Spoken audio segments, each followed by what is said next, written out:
Salut tout le monde, aujourd'hui nous allons voir comment remplacer le bloc écran du Samsung Galaxy Note 20 qui vous demandera 45 minutes de votre temps et une difficulté de 3 sur 5.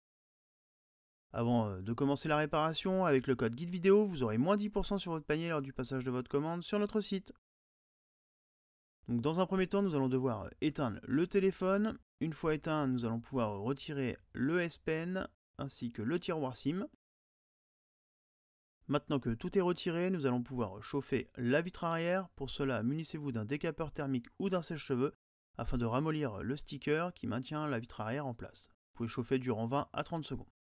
Installez la ventouse sur le bas de la vitre arrière, puis tout en tirant sur celle-ci, insérez le médiateur en métal troué afin de créer un point d'insertion.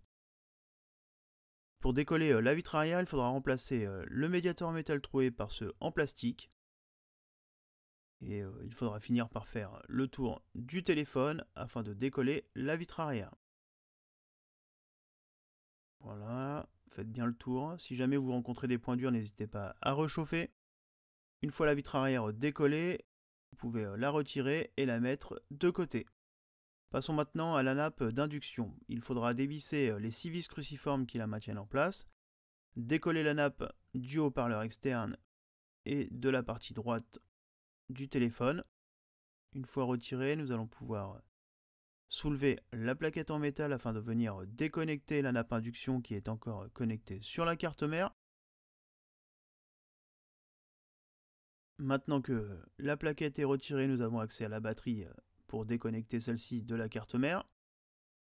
Munissez-vous du tournevis cruciforme pour dévisser les 5 vis cruciformes qui maintiennent le haut-parleur externe dans le téléphone, puis soulevez-le à l'aide du levier en nylon. Déconnectez la nappe réseau, puis la nappe d'interconnexion qui fait aussi connecteur de charge. Dévissez la vis qui maintient la carte réseau en place et sortez cette carte à l'aide du levier en nylon.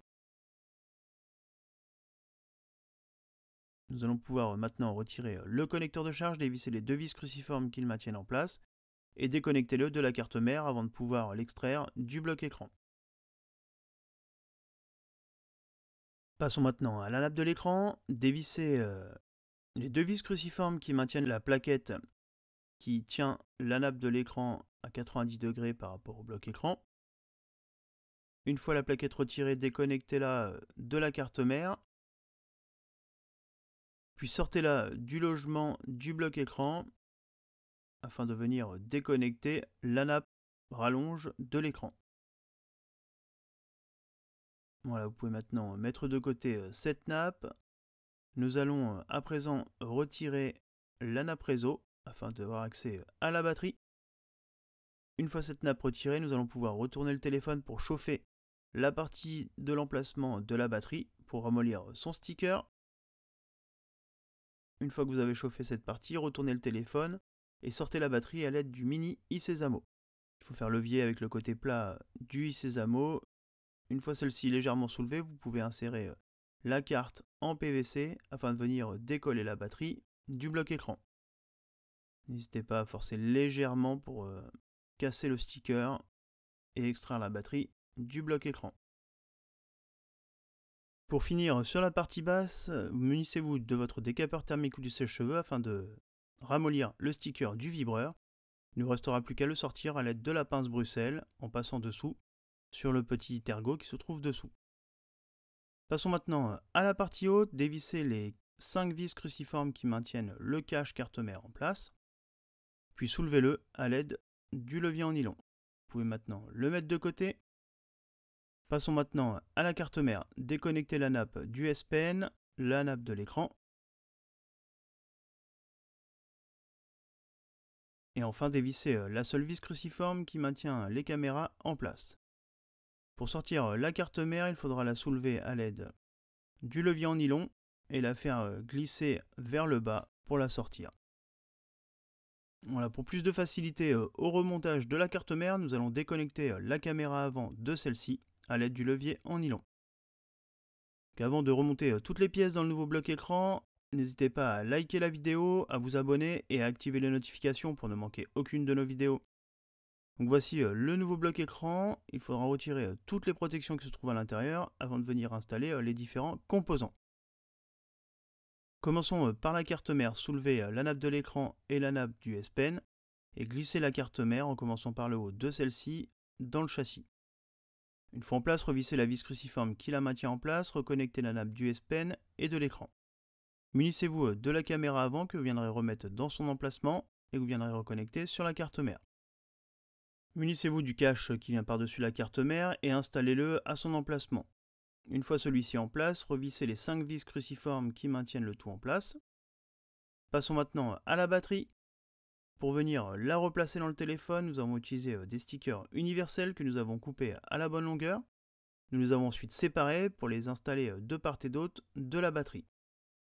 Une fois les stickers en place, nous allons rabattre les devants noirs sur la batterie. Faites de même pour le deuxième. Il ne nous restera plus qu'à retirer les 2 protections violettes avant de venir l'installer dans le châssis du téléphone.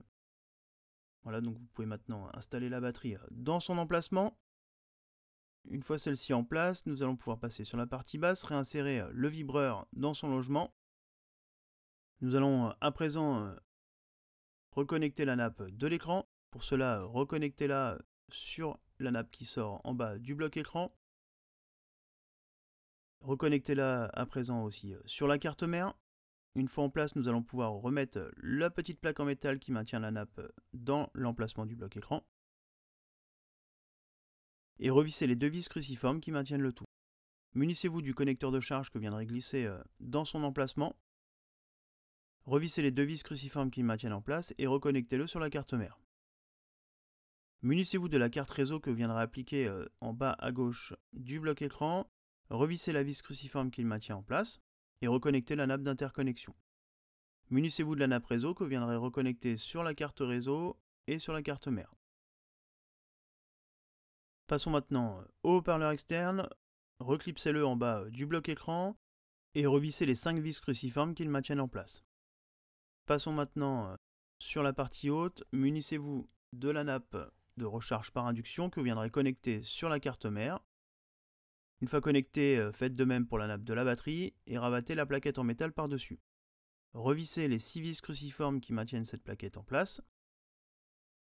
Munissez-vous de la vitre arrière afin de nettoyer tout son contour de résidus de colle ou de stickers afin d'avoir une surface propre et lisse pour venir la recoller sur le bloc écran. Faites de même pour le bloc écran si vous trouvez des résidus de colle ou de stickers dessus. Appliquez un léger filet de colle sur tout le contour du châssis du téléphone. Une fois la colle en place, nous allons pouvoir installer la vitre arrière.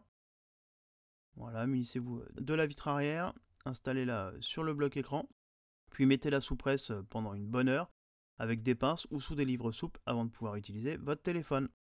Voilà, le téléphone est réparé, nous allons pouvoir le rallumer, réinsérer le S-Pen et le tiroir SIM. Le tutoriel est maintenant terminé, retrouvez-nous sur nos différents réseaux sociaux et à bientôt sur la chaîne YouTube de SOSAV.